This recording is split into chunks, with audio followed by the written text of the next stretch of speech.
Hello friends, இந்த video நம்ம எதை பற்றி பார்க்க போகிறோம்னு பார்த்தீங்கன்னா, உங்களோட இன்ஸ்டாகிராமில் உங்களோட ஃப்ரெண்ட்ஸுக்கோ லவருக்கோ நீங்கள் அனுப்பக்கூடிய சீக்ரெட் மெசேஜஸ் எல்லாத்தையுமே வந்து நீங்கள் அனுப்பி டெலீட் பண்ணியிருந்தாலும் சரி, இல்லை அவங்க அனுப்பி அவங்களே டெலீட் பண்ணிட்டு இருந்தாலும் சரி, எல்லா மெசேஜஸையுமே உங்களுடைய மொபைல்லையே மறுபடியும் டெலீட் பண்ணது எல்லாத்தையுமே ரெக்கவர் பண்ணி பார்க்க முடியும். மெசேஜஸ் மட்டும் கிடையாது, நீங்கள் அனுப்பக்கூடிய ஃபோட்டோஸ், ரீல்ஸ் ஏதாவது ஷேர் பண்ணியிருந்தாலும் சரி, எல்லாத்தையுமே வந்து உங்களால் மறுபடியும் ஈஸியாக ரெக்கவர் பண்ணி பார்த்துக்க முடியும்.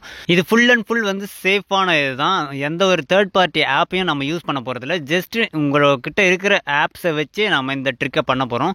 ஸோ இந்த ட்ரிக்கை எப்படி பண்ணுறது அப்படின்றத வந்து பார்க்குறதுக்கு முன்னாடி, இப்போ நீங்கள் பார்த்துட்ருக்கீங்க இல்லையா, இந்த வீடியோவுக்கு சின்னதாக ஒரு லைக்கை போட்டுக்கோங்க. அப்படியே நம்ம சேனலில் இது வரைக்கும் நீங்கள் சப்ஸ்கிரைப் பண்ணாமல் தான் பார்த்துட்ருக்கீங்கன்னா சப்ஸ்கிரைப் பண்ணி வச்சுக்கோங்க. கூட இருக்கிற பெல் ஐக்கானை கிளிக் பண்ணிட்டு ஆல்னு போட்டுக்கோங்க. அப்போ தான் நம்ம போடுற வீடியோஸ் எல்லாமே உங்களுக்கு உடனே நோட்டிஃபிகேஷன் வந்துடும். இந்த ட்ரிக்கை பற்றின டவுட்ஸ், ஒர்க் ஆகுதா ஒர்க் ஆகலையா, இல்லை வேறு ஏதாவது டவுட் இருந்தாலும் சரி, மறக்காமல் கமெண்ட் செக்ஷனில் கமெண்ட் பண்ணி விட்டுருங்க. இந்த ட்ரிக் உங்களுக்கு பிடிச்சிருந்துச்சுன்னா மறக்காமல் உங்களுடைய ஃப்ரெண்ட்ஸுக்கும் வந்து ஷேர் பண்ணி விட்டுருங்க. இந்த ட்ரிக் அவங்களுக்கு ரொம்பவே யூஸ்ஃபுல்லாக இருக்கும். நம்ம சொல்கிற சில ஆப்ஷன்ஸ் வந்து உங்ககிட்ட இருக்கிற ஆப்பில் வந்து ஷோ ஆகலைன்னா, இப்போ நீங்கள் பார்த்துருக்கீங்களா, இந்த வீடியோ கீழே அஃபிஷியல் ஆப் லிங்க் கொடுத்துருக்கேன். ஜஸ்ட் அது மேலே கிளிக் பண்ணிவிட்டு இன்ஸ்டால் பண்ணிக்கோங்க. சரி, வாங்க இப்போ வீடியோக்குள்ளே போயிடலாம். இப்போ நம்ம சொன்ன ட்ரிக்கை பண்ணுறதுக்கு ஃபஸ்ட்டு உங்களுடைய இன்ஸ்டாகிராம் ஆப் ஓப்பன் பண்ணிங்க. ஆப் ஓப்பன் பண்ணதும் உங்களுடைய ப்ரொஃபைலுக்கு போயிடுங்க. ப்ரொஃபைல் செக்ஷனுக்கு போயிட்டு மேலே 3 டாட் இருக்கு இல்லையா, அது மேலே கிளிக் பண்ணுங்கள். அது மேலே கிளிக் பண்ணதும் கீழே பார்த்தீங்கன்னா யுவர் ஆக்டிவிட்டின்னு ஒரு ஆப்ஷன் இருக்கும். ஸோ அது மேலே கிளிக் பண்ணுங்கள். அது மேலே கிளிக் பண்ண உடனே பார்த்தீங்கன்னா கீழே ரீசென்ட்லி டெலிட்டட்னு ஒரு ஆப்ஷன் இருக்கும். ஸோ அதை கிளிக் பண்ணுங்கள். இதில் பார்த்தீங்கன்னா 30 டேஸ்க்கு உள்ள நீங்கள் டெலிட் பண்ணி 30 டேஸ் ஆகாமல் இருந்துச்சுன்னா எல்லாமே வந்து இந்த இடத்துலேயே ஷோ ஆகும். உங்களுக்கு வேணும்னா நீங்கள் ரீஸ்டோர் பண்ணிக்கலாம். அதே நம்ம சொன்ன மெசேஜஸ் 30 டேஸ்க்கு மேலே இருந்துச்சுன்னா அதை ரிகவர் பண்ணுறதுக்கு பேக் கொடுத்துட்டு அப்படியே கீழே வந்து பார்த்தீங்கன்னா டவுன்லோட் யுவர் இன்ஃபர்மேஷன் ஒரு ஆப்ஷன் இருக்கும். ஸோ அதை கிளிக் பண்ணுங்க. அதை கிளிக் பண்ண உடனே பார்த்தீங்கன்னா மேலே download or transfer your information இருக்கும். ஸோ அதை கிளிக் பண்ணுங்க. அதை கிளிக் பண்ணதும் 2 ஆப்ஷன் ஷோ ஆகும். அதில் second option sum of your information இருக்கும். அதை கிளிக் பண்ணுங்க. அதை கிளிக் பண்ண உடனே பார்த்தீங்கன்னா உங்களுக்கு இதில் நிறைய ஆப்ஷன்ஸ் கொடுத்துருப்பாங்க.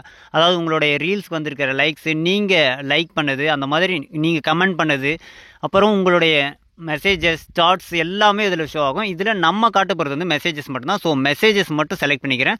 அதை செலக்ட் பண்ணதுக்கப்புறம் கீழே நெக்ஸ்ட் ஆப்ஷன் எனேபிள் ஆகும். அதை நெக்ஸ்ட் கொடுத்துருங்க. நெக்ஸ்ட் கொடுத்த உடனே பார்த்தீங்கன்னா டவுன்லோட் டு டிவைஸ்னு இருக்கும். ஸோ அதை செலக்ட் பண்ணிக்கோங்க. அதை செலக்ட் பண்ண உடனே பார்த்தீங்கன்னா டேட் ரேஞ்சுன்னு இருக்கும் ஃபஸ்ட் ஆப்ஷனில். இந்த இடத்துல பார்த்தீங்கன்னா உங்களுக்கு, அதாவது நீங்கள் இன்ஸ்டாகிராம் யூஸ் பண்ண ஆரம்பித்ததுலேருந்து எல்லா மெசேஜும் வேணும்னு நினச்சிங்கன்னா ஆல் டைம் கொடுக்கணும். அப்படி இல்லைன்னா லாஸ்ட் 6 மந்த்து இல்லை லாஸ்ட் இயர், அந்த மாதிரி உங்களுக்கு எந்த இயர்லேருந்து வேணுமோ அதை மட்டும் செலக்ட் பண்ணிக்கலாம். பட் ஆனால் டைம் நிறைய எடுக்குன்றதுனால நான் லாஸ்ட் 3 மந்த்ஸ் அதை மட்டும் நான் செலக்ட் பண்ணிக்கிறேன். ஸோ லாஸ்ட் 3 மந்த்ஸை செலக்ட் பண்ணிட்டு சேவ் கொடுத்தோம்னா மறுபடியும் பேக் போயிடும். அதுக்கப்புறம் உங்களுக்கு கிரியேட் ஃபைல்னு ஒரு ஆப்ஷன் எனேபிள் ஆகும். ஸோ கிரியேட் ஃபைல்ன்றதே கொடுத்தீங்கன்னா ஜென்ரேட் ஆக ஆரம்பிச்சிடும். ஸோ இது வந்து ரொம்பவே டைம் எடுக்கும். நான் 3 மந்த்ஸ் கொடுத்ததுக்கே வந்து 5 நிமிஷத்துக்கிட்ட டைம் எடுத்துக்கிச்சு. அதுவே நீங்கள் செலக்ட் பண்ணுற டேட் பொறுத்து 4 ஹவர்ஸ் 3 ஹவர்ஸ் கூட வர சான்சஸ் இருக்குது. ஸோ அது முடிஞ்சதுக்கப்புறம் டவுன்லோட் ஆப்ஷன் இருக்கும். டவுன்லோடு கிளிக் பண்ணிங்கன்னா பாஸ்வேர்டு என்டர் பண்ணுற மாதிரி இருக்கும். பாஸ்வேர்டு என்டர் பண்ணதும் டவுன்லோடு கிளிக் பண்ணுங்கள். கிளிக் பண்ணதும் ஆட்டோமேட்டிக்காக க்ரோம் ப்ரௌசரில் போயிட்டு டவுன்லோட் ஆகிடும். டவுன்லோட் ஆனதுக்கப்புறம் அதை கிளிக் பண்ணுங்கள். அதை கிளிக் பண்ணதும் எக்ஸ்ட்ராக்ட் ஃபைல்னு இருக்கும். ஸோ எக்ஸ்ட்ராக்ட் கிளிக் பண்ணிங்கன்னா உங்களுடைய இன்டர்னல் ஸ்டோரேஜை செலக்ட் பண்ணுற மாதிரி இருக்கும். எந்த இடத்துல உங்களுக்கு வேணுமோ அந்த இடத்த செலக்ட் பண்ணிட்டு எக்ஸ்ட்ராக்ட் கொடுத்துருங்க. எக்ஸ்ட்ராக்ட் கொடுத்த உடனே பார்த்தீங்கன்னா நீங்கள் டவுன்லோட் பண்ணீங்க இல்லையா, ஸோ அந்த ஃபோல்டர் வந்து இந்த இடத்துல கிரியேட் ஆகிடும். ஸோ அது மேலே கிளிக் பண்ணிவிட்டு ஓப்பன் பண்ணிக்கிங்க. ஓப்பன் பண்ணிங்கன்னா உங்களுக்கு இன்பாக்ஸ்னு ஒரு ஆப்ஷன் இருக்கும். ஸோ இன்பாக்ஸ் மேலே கிளிக் பண்ணிங்கன்னா நீங்கள் மெசேஜ் பண்ணியிருக்கீங்க இல்லையா, உங்களோட ஃப்ரெண்டுக்கு நிறைய பேருக்கு மெசேஜ் பண்ணியிருப்பீங்க இல்லையா, அவங்களோட நேம் போட்டு இந்த இடத்துல வந்து ஃபோல்டராக கிரியேட் ஆகிடும். ஸோ நான் எஸ்கே டெக்குன்றதை மட்டும் நான் கிரியேட் பண்ணி ஓப்பன் பண்ணி காட்டிடுறேன். ஸோ அதை ஓப்பன் பண்ணுறேன் பாருங்கள். அதை செலக்ட் பண்ண உடனே பார்த்தீங்கன்னா க்ரோம் ப்ரௌசரோ இல்லை நிறைய ஆப்ஷன்ஸ் கொடுக்கும். நான் க்ரோம் ப்ரௌசரை செலக்ட் பண்ணிக்கிறேன். க்ரோம் ப்ரௌசர் செலக்ட் பண்ண உடனே பாருங்கள், மெசேஜஸ், நான் டெலீட் பண்ண மெசேஜஸ் வந்து எல்லாமே வந்து இதில் ஷோ ஆகுது. 3 மந்த்ஸ் நான் டெமோக்காக கிரியேட் பண்ண அக்கௌண்ட்டு. ஸோ அதனால் வந்து இதில் 2 மெசேஜஸ் மட்டும்தான் காட்டுது. உங்களோட இதில் நிறைய மெசேஜஸ் இருக்கும். ஸோ நான் இதை செக் பண்ணி காட்டுறேன் பாருங்கள். இப்போ சேம் அதே அக்கௌண்ட்டு, அதே மெசேஜஸ் ஏதாவது இருக்கான்னு பாருங்கள்.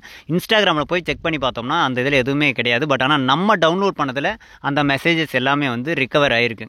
ஸோ டெலீட் பண்ண மெசேஜஸ் எல்லாத்தையுமே வந்து மறுபடியும் உங்களுடைய மொபைலில் நம்மளால் ரிகவர் பண்ணி பார்க்க முடியும், அது டெலீட் பண்ணியிருந்தாலுமே. ஸோ இந்த ட்ரிக் உங்களுக்கு பிடிச்சிருந்துச்சுன்னா மறக்காமல் இந்த வீடியோக்கு சின்னதாக ஒரு லைக் போட்டுங்க. அப்படியே உங்கள் ஃப்ரெண்ட்ஸுக்கும் வந்து ஷேர் பண்ணி விட்டுருங்க. தேங்க்யூ.